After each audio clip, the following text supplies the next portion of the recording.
അസ്സലാമു അലൈക്കും. മലബാറിലെ ഇഷ്ടവിഭവങ്ങളിലൊന്നായ ബീഫ് ബിരിയാണി 1 kg അളവിൽ പെട്ടെന്ന് വീട്ടിൽ വെച്ച് തയ്യാറാക്കാൻ പറ്റുന്ന ഒരു രീതിയാണിത്. 5-10 മിനിറ്റ് കൊണ്ട് ഒരു ബിരിയാണി ആവില്ല കേട്ടോ. കുറച്ച് ക്ഷമ കൂടിയേ തീരൂ. 3/4 ഭാഗം ഓയിലും 1/4 ഭാഗം നെയ്യും എന്ന തോതിലാണ് ഇവിടെ ഉപയോഗിക്കുന്നത്. ഏകദേശം 200 ഗ്രാമോളം. ഈ ഓയിലാണ് പിന്നീട് ബിരിയാണിയിലേക്കുള്ള റൈസിലേക്കും ഉപയോഗിക്കുന്നത്. മീഡിയം സൈസിലുള്ള 3 സവാളയാണ് ഇതിലേക്ക് എടുത്തിട്ടുള്ളത്. ഇതിലേക്കുള്ള സവാള വളരെ നേരിയതായി അരിഞ്ഞെടുക്കണം. വറുത്തെടുക്കുന്ന സവാള വല്ലാതെ മൂപ്പേറി പോകരുത്. ഒരു ലൈറ്റ് ഗോൾഡൻ യെല്ലോ കളറാകുമ്പോൾ കോരി മാറ്റാം. ഈ ഓയിലിൽ നിന്നും പകുതി ഓയിൽ എടുത്തു മാറ്റണം. അതാണ് നമ്മൾ റൈസിലേക്ക് ഉപയോഗിക്കുന്നത്. ഇതിലേക്ക് മീഡിയം സൈസിലുള്ള 3 തക്കാളി, വലുതാണെങ്കിൽ 2 മതി, ചെറുതായി അരിഞ്ഞത് ഇട്ട് വഴറ്റി കൊടുക്കണം. ആ സമയത്തിലേക്കുള്ള സ്പൈസസും ഒരു വശത്തിട്ട് മൂപ്പിച്ചെടുക്കണം. തക്കാളി പതുക്കെ എന്ന് വഴന്ന് കിട്ടിയാൽ മതി. ഇത് ഇറച്ചിയോടെ കൂടെ കുക്കറിലിട്ട് വേവിച്ചെടുക്കുന്നതാണ്. ഇതിലേക്കായിട്ട് ഇഞ്ചി ചതച്ചത്, വെളുത്തുള്ളി ചതച്ചത്, പച്ചമുളക് ചതച്ചത് ഇതെല്ലാം ഇട്ട് നന്നായി ഒന്ന് ഇളക്കിയെടുക്കണം. ഇതിന് ഒരു പച്ചമുളക് ഉണ്ടല്ലോ, ആ മണം ഒന്ന് മാറിക്കിട്ടുന്നത് വരെ വഴറ്റിയെടുത്താൽ മതി. ശേഷം ഇതിലേക്കായി വറുത്ത് വെച്ച സവാള ഇട്ട് കൊടുക്കാം. മുഴുവനായും വേണ്ട, കുറച്ചവിടെ ബാക്കി വെക്കണം. ഇത് എല്ലാം കൂടെ നന്നായി ഒന്ന് യോജിപ്പിക്കണം.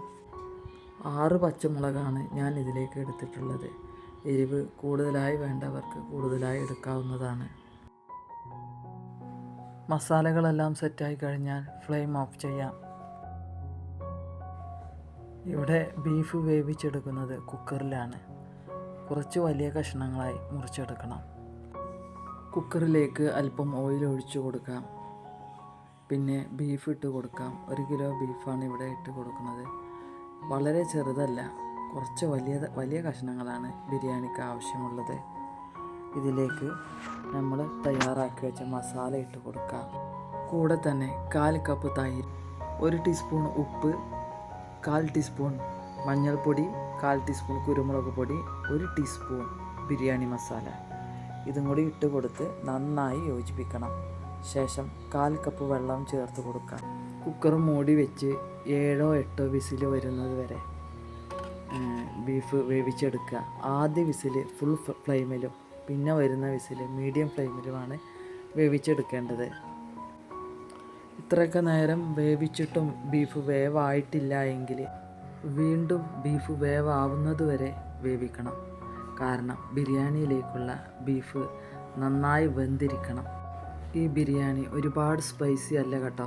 ഇതിലേക്ക് നമ്മൾ മുളക് പൊടി ഉപയോഗിച്ചിട്ടില്ല. പച്ചമുളകാണ് എരിവിന് വേണ്ടിയിട്ട് ഉപയോഗിച്ചിട്ടുള്ളത്. ഈ ബിരിയാണിയിലേക്ക് ഉപയോഗിക്കുന്ന അരി മാലിക് ദിനാർ എന്ന അരിയാണ്. ജീരകശാല അരി ഉണ്ടെങ്കിൽ അതാണ് ഏറ്റവും നല്ലത്. എനിക്കത് കിട്ടിയിട്ടില്ല, അതുകൊണ്ടാണ് ഞാൻ ഈ അരി ഉപയോഗിക്കുന്നത്. തരക്കേടില്ല, നല്ല അരിയാണ്. പക്ഷേങ്കിൽ വേവ് കുറച്ചധികം ഉണ്ട് എന്ന് മാത്രം. ബീഫ് വേവായിട്ടുണ്ട്. ഇനി നമുക്ക് ബിരിയാണിയിലേക്കുള്ള റൈസ് തയ്യാറാക്കാം. അരി വെള്ളത്തിലിട്ട് കുതിർക്കരുത്. കഴുകിയ ഉടനെ ഊറ്റിയെടുക്കണം. കാരണം വെള്ളത്തിൽ കിടന്നാൽ അരി വെള്ളം കുടിക്കാൻ സാധ്യതയുണ്ട്. എത്രയാണോ അരി എടുക്കുന്നത് ആ അരിൻ്റെ ഇരട്ടിയാണ് വെള്ളം എടുക്കേണ്ടത്. ഈ വെള്ളത്തിലേക്ക് അല്പം പച്ചമുളക്, ഇഞ്ചി, മുളക് ചതച്ചത് കൂടെ ഇട്ട് കൊടുക്കണം. ഒരു മണത്തിന് വേണ്ടിയാണിത്. 1 കഷ്ണം പട്ട, 2-3 ഏലക്കായ, 3-4 ഗ്രാമ്പൂ എന്നിവ കൂടി ഇതിൽ ചേർക്കേണ്ടതായിട്ടുണ്ട്.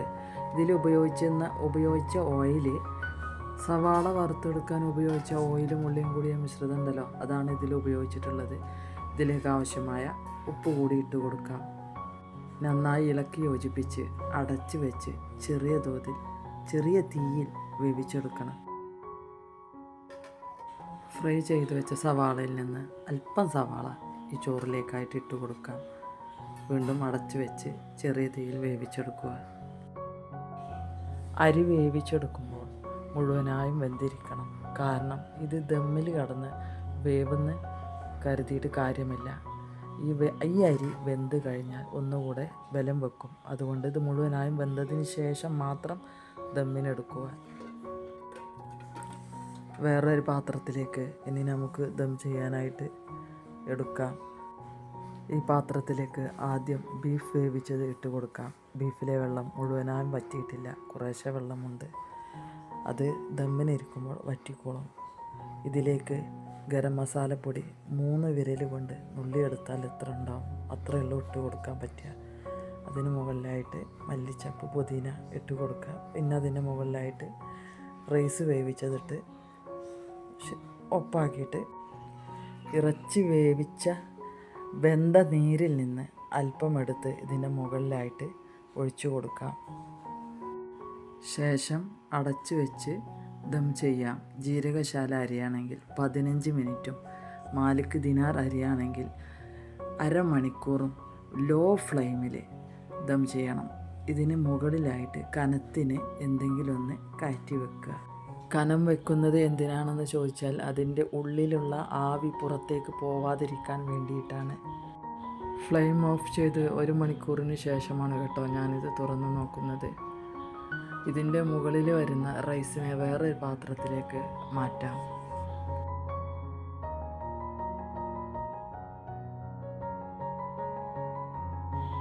ഇപ്പോൾ റൈസൊക്കെ നന്നായി ആയിട്ടുണ്ട് കേട്ടോ.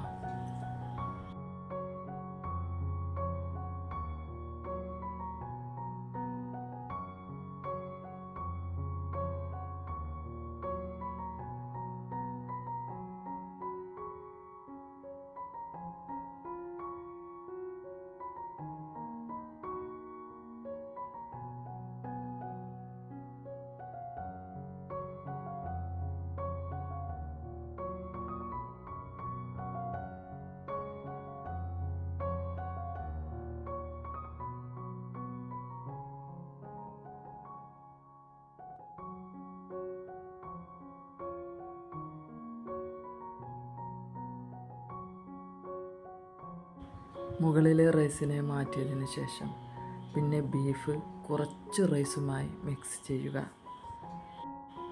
ബീഫൊക്കെ നന്നായി വെന്തിട്ടുണ്ട് കേട്ടോ, ഉഷാറായിട്ടുണ്ട്.